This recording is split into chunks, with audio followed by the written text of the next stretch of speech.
Chia nhưng chia cách chọn giữa.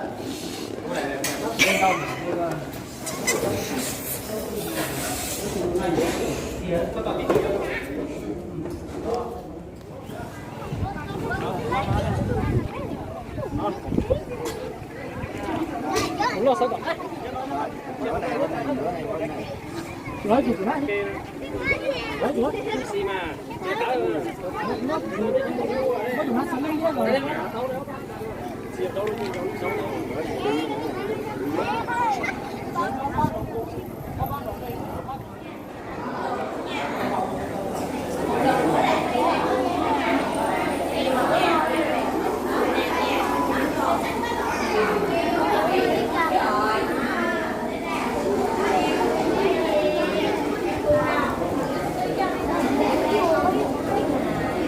quá chín rồi chứ cả khéo xuống thế này à mà chịu ạ Chị mới cho không tưởng cái gì nào.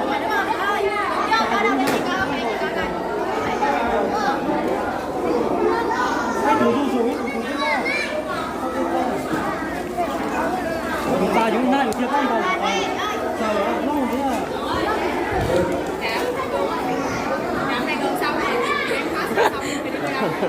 bây giờ cho nên thọc phần lửa chứ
nó à chứ bao theo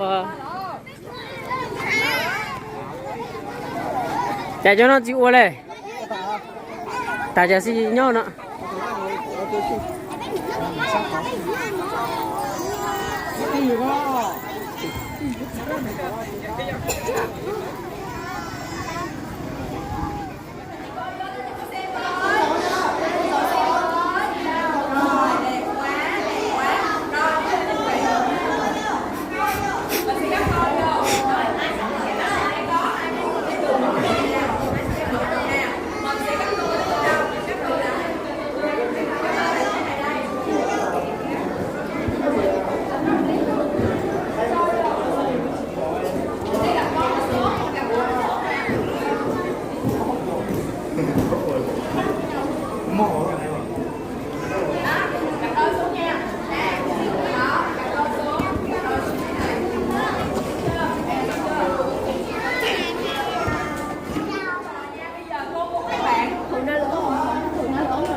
Rồi, bây giờ mấy bạn đã gặp đôi xuống nhà rồi đúng không? Bây giờ bạn mở ra ha, thấy ở phía trên, gặp xuống ở giữa nè. Thấy ở dưới. Có thấy thì dây nhau nhau hả? Giữa, như thế này. Dạ. Được không? Được rồi.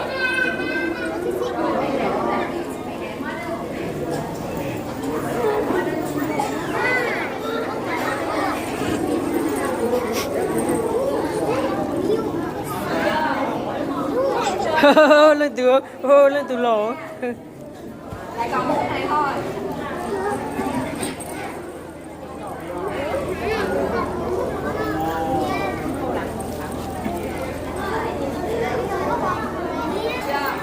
Rồi, bây giờ mình tới đôi vậy đúng không? Cặp đồ đẹp của cô gắt luôn. Bây giờ dắt đôi vô lại lần nữa. cốc cốc cốc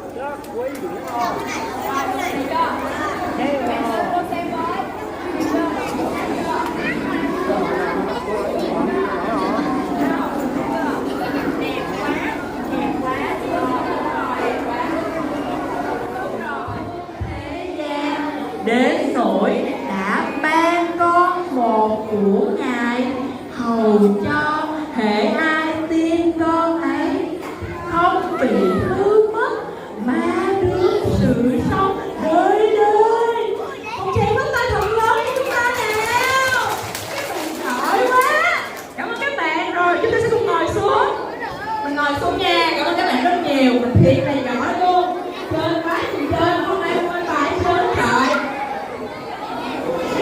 Vậy thì bây giờ con muốn hỏi thử các bạn nha. Trong câu kinh thánh hồi nãy mình vừa đọc với nhau, Thiên Nhi ơi, Thiên Nhi à. Bây giờ các bạn có thể cùng nhau im lặng cái câu hỏi các bạn được không? Cao vời, cao hơn các núi non, sâu rộng, sâu hơn các biển người, cứu người, hy sinh chính thân mình. Thương Chúa tuyệt vời, tình yêu Chúa muôn đời, cao sâu quá tuyệt vời, tình yêu Chúa muôn đời, cao sâu quá tuyệt vời, tình yêu Chúa muôn đời, cao sâu quá tuyệt vời. Thương Chúa tuyệt vời, cao vời, cao hơn các núi non, sâu rộng, sâu hơn các biển đời, cứu người, hy sinh chính thân mình. Thương Chúa tuyệt vời.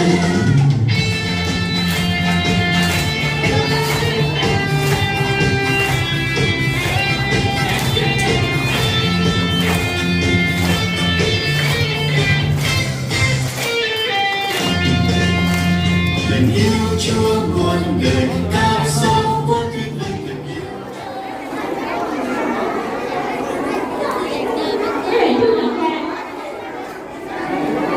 Các bạn nào chưa nhận quà thì ra hàng đầu tiên này phía trước. Sau khi nhận quà xong mình mới đi lên phía sau của này nha. Được không? Những ai chưa nhận quà thì mình sẽ xếp hàng ở hàng phía trước để không chờ mai trao quà cho mấy bạn nha.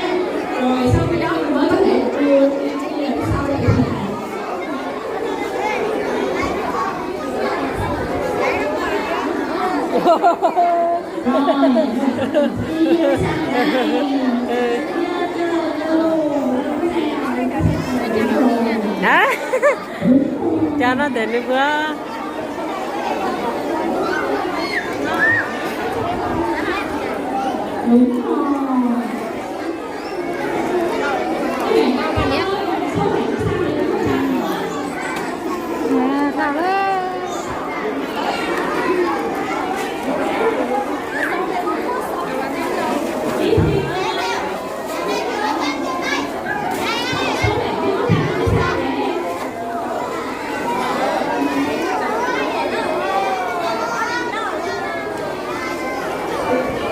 Rồi, các bạn đi chưa ta? Bạn chưa phát âm nè. Rồi, bạn có thể lên đây hỗ trợ đúng không ạ?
Nè, thôi. Nó cùng không đâu.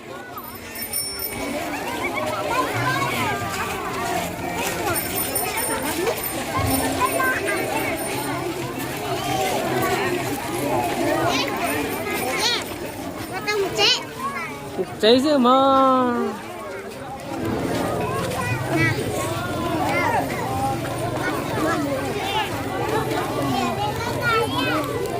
Chị ăn mấy điểm nữa? cho một đau chứ mà nhấp về nó có chít giọt, nhấp về nó có chít giọt.